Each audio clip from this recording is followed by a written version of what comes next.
ঘোষণা করবেন।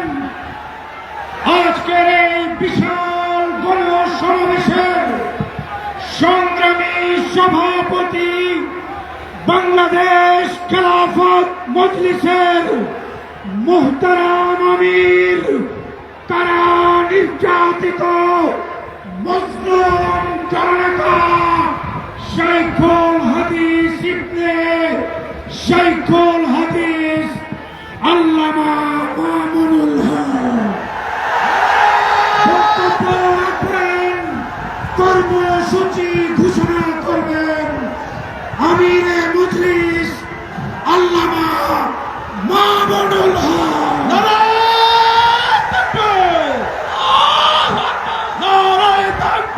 আল্লাহু আকবার। বাংলাদেশ খেলাফত মজলিস জিন্দাবাদ জিন্দাবাদ। বাংলাদেশ খেলাফত মজলিস জিন্দাবাদ জিন্দাবাদ। মামুনুল হক এগিয়ে চলো, আল্লাহ আছে আমাদের সাথে, আল্লাহ আছে আমাদের সাথে। মামুনুল হক এগিয়ে চলো। আসসালামু আলাইকুম ওয়া রাহমাতুল্লাহ। আলহামদুলিল্লাহি ওয়া কাফা ওয়া সালামুন আলা ইবাদিহিল্লাযীনা ইসতাফা। أما بعد فأعوذ بالله من الشيطان الرجيم بسم الله الرحمن الرحيم فلا تحسبن الله غافلا عما يعمل الظالمون صدق الله العظيم। আজ 24 এপ্রিল 2026 ঐতিহাসিক সোহরাওয়ার্দী উদ্যানে আয়োজিত বাংলাদেশ খেলাফত মজলিসের ডাকে অনুষ্ঠিত গণভোটের রায় বাস্তবায়নের দাবিতে ঐতিহাসিক গণসমাবেশে উপস্থিত সংগ্রামী নেতৃবৃন্দ,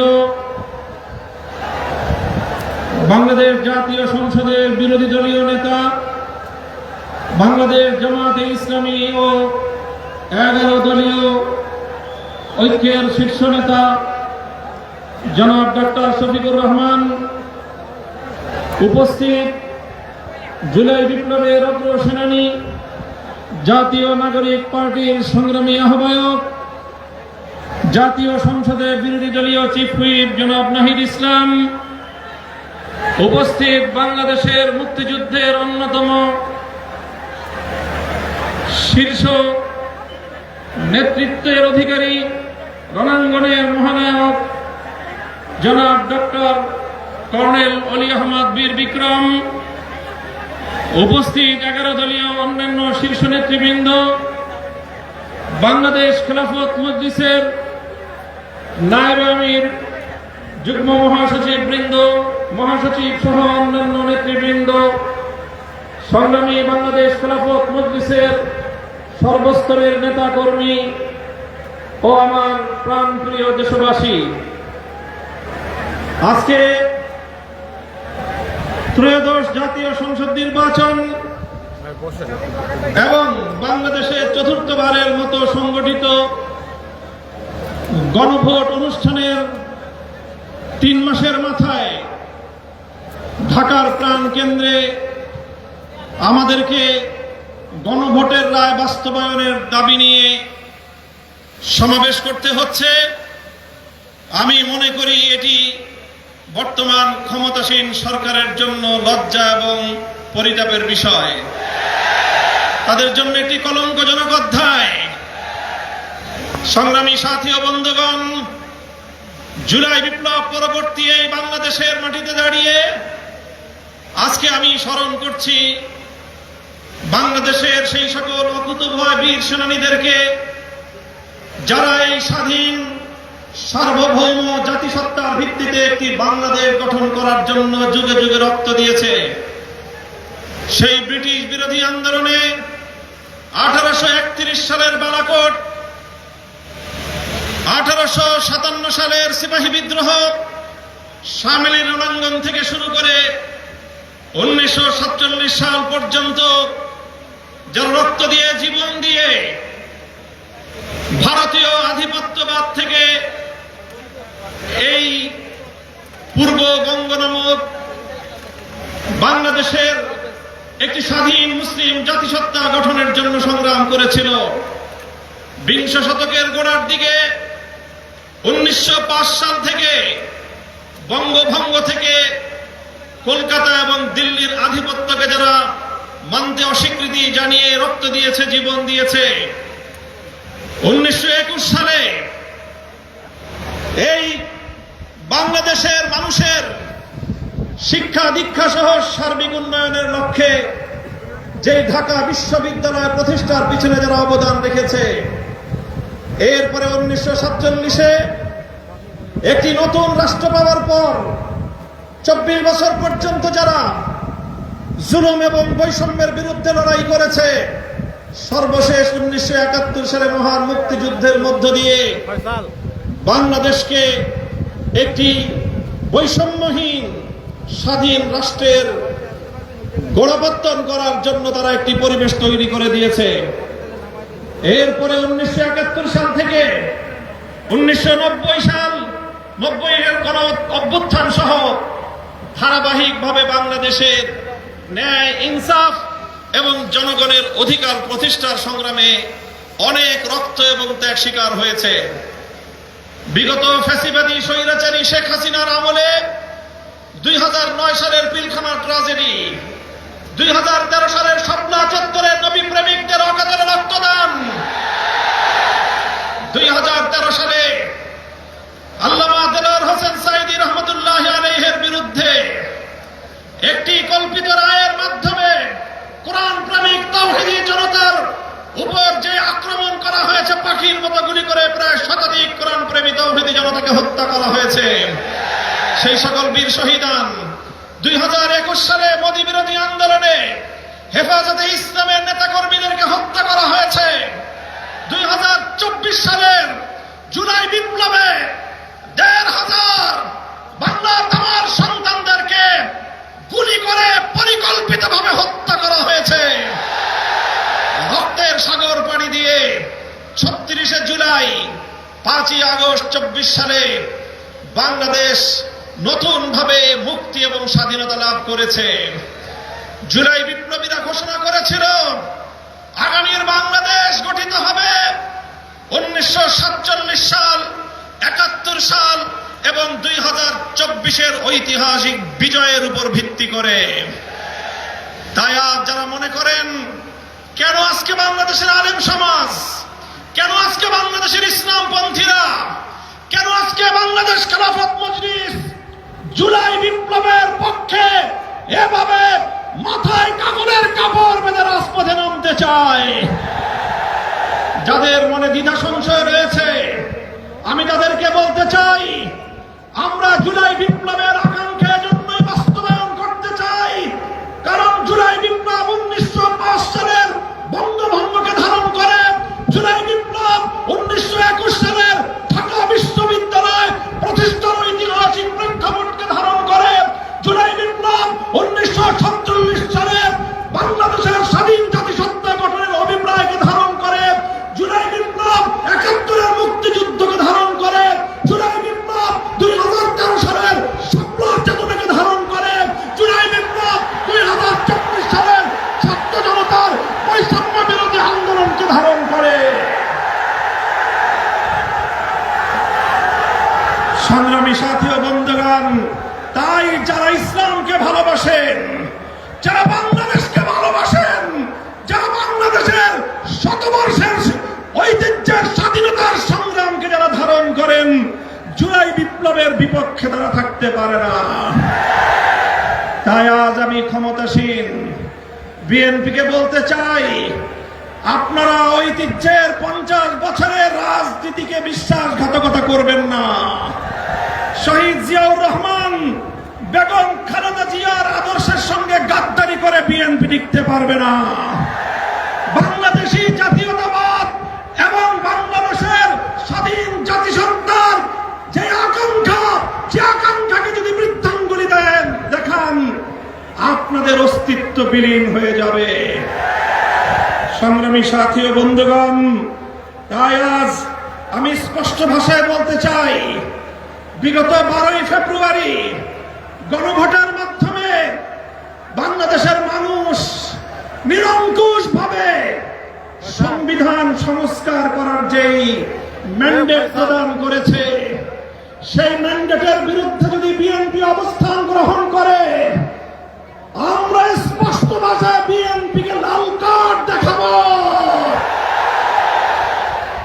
আমি বিএনপি নেতৃবৃন্দকে বলতে চাই, আমাদের একজন সহকর্মী আপনাদের নেতার বিরুদ্ধে একটা কঠোর শব্দ প্রয়োগ করেছিল, আপনারা মব করেছেন।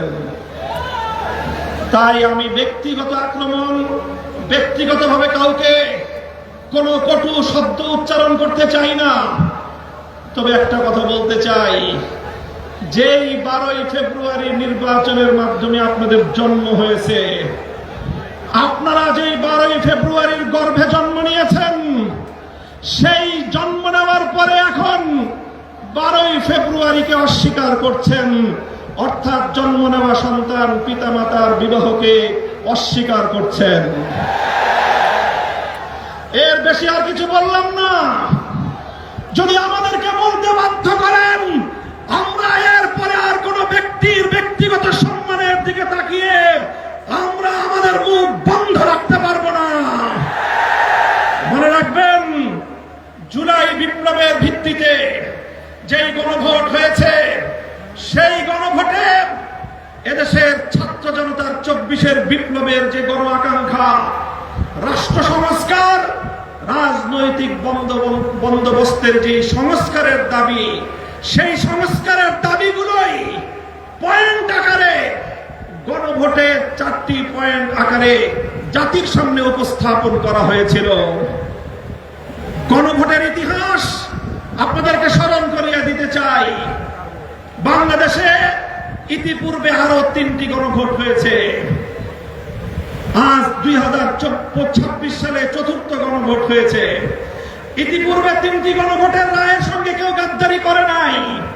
শুধু বাংলাদেশ নয়, বিশ্ব ইতিহাসে যতগুলো রাষ্ট্রে গণভোট এবং রেফারেন্ডাম হয়েছে, আজ অবধি কোন গণভোট এবং রেফারেন্ডামের সঙ্গে কেউ গাদ্দারি করে নাই। বিএনপি যদি আজ এই গণভোটের সঙ্গে গাদ্দারি করে, শুধু বাংলাদেশ নয়, বিশ্ব ইতিহাসের গাদ্দার দল হিসেবে চিহ্নিত হবে। আমরা পরিষ্কার ভাষায় বলতে চাই, তাই গণভোটের রায় কার্যকর করার জন্য সংবিধান সংস্কার পরিষদ গঠনের যে ম্যান্ডেট বাংলাদেশের জনগণ দিয়েছে, সেই সংবিধান সংস্কার পরিষদ বাস্তবায়নের মাধ্যমে সংবিধান সংস্কার করে জুলাই বিপ্লবকে সংবিধানে ধারণ করতে হবে। আমরা মাননীয় প্রধানমন্ত্রী, তিনি দেশের মানুষকে এখন বলে বেড়াচ্ছেন জুলাই সনদকে অক্ষরে অক্ষরে বাস্তবায়ন করবেন। এটি আপনার একটি প্রতারণামূলক কথা। আপনারা জুলাই সনদ নয়, বরং আপনাদের নোট অফ ডিসেন্ট আপনারা বাস্তবায়ন করতে চান। আপনারা বিসমিল্লাহির রহমানির রহিম সংবিধানে আল্লাহর উপর অবিচল আস্থা এবং বিশ্বাস, রাষ্ট্রধর্ম ইসলাম, এগুলোকে সংবিধানের মূল নীতি হিসেবে স্থায়ীভাবে জায়গা দিতে চান না। আপনারা এমন ভাবে এগুলোকে সংবিধানে রাখতে চান যে কোনো মুহূর্তে আবার খায়রুল হকদের মতো কোন বিচারপতি কলমের খোঁচা দিয়ে এগুলোকে সংবিধান থেকে মুছে ফেলতে পারে। তাই আমরা সংশোধনীর মাধ্যমে নয়, সংস্কারের মাধ্যমে জাতীয় সংবিধানে স্থায়ীভাবে জুলাই সনদের স্পিরিট বাস্তবায়নের দাবি করতে চাই। আমরা পরিষ্কার ভাষায় বলি, আজ বাংলাদেশের ক্ষমতাসীন মহল বিভিন্ন ক্ষেত্রে ব্যর্থতা যেই মহা প্রদর্শনী করে চলেছে, কূটনৈতিক ব্যর্থতা আজকে তাদের দিবালোকের ন্যায় পরিষ্কার। বাংলাদেশের বর্তমান সরকারের কূটনৈতিক ব্যর্থতার কারণে আজকে একটি দেশ থেকে আধিপত্যবাদী দেশ, যারা বাংলাদেশের মানুষের অধিকারকে 15 বছর পর্যন্ত তাদের পায়ের নিচে পিষ্ট করেছে, সেই আধিপত্যবাদী দেশ বাংলাদেশে একজন কূটনীতিক নিয়োগ করেছেন। বিশ্ব ইতিহাসের সকল কূটনৈতিক সভ্যতা এবং ভদ্রতার স্বাধীনতাকে রেওয়াজকে উপেক্ষা করে তাদের একজন দলীয় এজেন্ডা বাস্তবায়নকারীকে বাংলাদেশে সেই বিজেপির দলীয় এজেন্ডা বাস্তবায়ন করার জন্য কূটনৈতিক হিসেবে বাংলাদেশে নিয়োগ দিয়েছে। অথচ বাংলাদেশ সরকার এটার কোনো প্রতিবাদ জানায় নাই। আমরা পরিষ্কার ভাষায় বলতে চাই, আমরা ভারত রাষ্ট্র এবং তার জনগণের সঙ্গে বাংলাদেশ সমতার ভিত্তিতে কূটনৈতিক সম্পর্ক স্থাপন করতে চায়। বাংলাদেশকে বিজেপির কোন দলীয় ফোরামে পরিণত করতে দেব না। বাংলাদেশের বর্তমান সরকারের কূটনৈতিক ব্যর্থতার কারণে হরমুজ প্রণালীতে বাংলাদেশের তেলের জাহাজগুলো বারবার আটকে যাচ্ছে। বন্ধু প্রতিম দেশ ইরান বাংলাদেশের সঙ্গে বন্ধুত্বের হাত বাড়িয়ে দেয়, কিন্তু বাংলাদেশ চরমভাবে কূটনৈতিক ব্যর্থতার পরিচয় দিয়ে এখনো পর্যন্ত হরমুজ প্রণালী থেকে একটি জাহাজ অবমুক্ত করতে পারেনি। যদি আপনারা না পারেন, ব্যর্থতার দায় স্বীকার করে আমাদেরকে দায়িত্ব প্রদান করেন। আমরা হরমুজ প্রণালী থেকে বাংলাদেশের তেলবাহী জাহাজ মুক্ত করে বাংলাদেশের জ্বালানি সংকট নিরসনের ভূমিকা পালন করতে প্রস্তুত রয়েছে। আপনারা কি করবেন, কি করছেন? বাংলাদেশ ব্যাংকের গভর্নরের পদ দখল করেছেন। বাংলাদেশের গোটা ব্যাংক সেক্টরকে দুর্বৃত্তদের হাতে তুলে দিয়েছেন। এভাবে ব্যাংক সেক্টর থেকে আবার দুর্বৃত্তপনার মাধ্যমে বাংলাদেশটাকে আপনারা ধ্বংস করার পায়তারা করছেন। আপনারা দুর্নীতি দমন কমিশন থেকে বিচার বিভাগ পর্যন্ত রাষ্ট্রীয় প্রতিষ্ঠানকে দলীয়করণ করার পায়তারা করছেন। আমাদের আখেরি পয়গাম, বাংলাদেশ ইনশাআল্লাহ আর কোনদিন সেই একদলীয় বাকশাল তন্ত্র অথবা বিএনপি তন্ত্রের যুগে ফিরে যাবে না। বাংলাদেশের শহীদ প্রেসিডেন্ট জিয়াউর রহমান যেইভাবে বহুদলীয় ব্যবস্থা বাস্তবায়ন করেছে, সেই ব্যবস্থার রাজনীতি যদি করতে পারে বিএনপি টিকে থাকবে, অন্যথায় বিএনপি তার অস্তিত্বের সংকটে পড়বে। সংগ্রামী সাথী ও বন্ধুগণ, আমাদের আখেরি পয়গাম, যেভাবে গত দুদিন ধরে বাংলাদেশের বিভিন্ন শিক্ষাঙ্গনগুলোতে, ঢাকা বিশ্ববিদ্যালয় সহ বিভিন্ন শিক্ষাঙ্গনগুলোতে অস্ত্রের ঝঞ্ঝানি শুরু করেছেন, স্থানীয় ছাত্র নেতৃবৃন্দের উপর যেভাবে ছাত্রলীগের হেলমেট লীগের মতো ভূমিকায় অবতীর্ণ হয়েছে, এই ধারা যদি অব্যাহত থাকে, এর দায় সম্পূর্ণ সরকারকে গ্রহণ করতে হবে। সংস্কৃতি বন্ধ করুন, দ্রব্যমূল্যের লাগাম টানুন। এভাবে রাষ্ট্রের প্রতিটি সেক্টরে বিরোধী দলের পক্ষ থেকে সহযোগিতার যে আহ্বান জানানো হয়েছে, সেই আহ্বানে সারাদিন ইনশাআল্লাহ আমরা সহযোগিতার ভিত্তিতে দেশকে এগিয়ে নিতে প্রস্তুত। কথা বলেন ঠিক কিনা? আমি আজকের এই বিশাল বড় সমুদ্রকে লক্ষ্য করে আখেরি কথা জিজ্ঞাসা করতে চাই। এই কালো পতাকা নামানো, আমি আপনাদেরকে বলতে চাই, আজ গণভোটের রায় বাস্তবায়নের জন্য বাংলাদেশ খেলাফত মজলিস যে ডাক দিয়েছে, এটি আমাদের সর্বশেষ কর্মসূচি নয়। আজ হলো আমাদের গণভোটের রায় বাস্তবায়নের জন্য কর্মসূচির যাত্রা শুরু। এই কর্মসূচি নিয়ে আমরা বাংলাদেশের প্রতিটি প্রান্তে প্রান্তে ছড়িয়ে যাব। তাই আমি কর্মসূচি ঘোষণা করছি, আগামী 3 মাস, মে, জুন, অর্থাৎ জুলাই, বাংলাদেশের প্রতিটি জেলায় জেলায় গণভোটের রায় বাস্তবায়ন এবং দেশের অন্যান্য চলমান সংকট নিরসনের দাবিতে বাংলাদেশ খেলাফত মজলিস জেলায় জেলায় নাগরিক সমাবেশ করবার ঘোষণা দিচ্ছে। প্রতিটি জেলায় নাগরিক সমাবেশ বাস্তবায়নের পর 2026 সালের 36শে জুলাই, 5ই আগস্ট ঐতিহাসিক ঢাকায় বাংলাদেশ খেলাফত মজলিসের ডাকে কর্মসূচি অনুষ্ঠিত হবে ইনশাআল্লাহ। কর্মসূচিগুলো আপনারা বাস্তবায়ন করবেন তো ইনশাআল্লাহ? আমরা আবার আখেরি পয়গাম দিয়ে যেতে চাই, এই গণভোটের রায়ের সঙ্গে যদি বিশ্বাসঘাতকতা করা হয়, জনগণের অধিকারকে যদি যাতে করে পিষ্ট করার চেষ্টা করা হয়, আমার জুলাই হবে, আমার যুদ্ধ হবে, আমার লড়াই হবে, আমার সংগ্রাম হবে ইনশাআল্লাহ।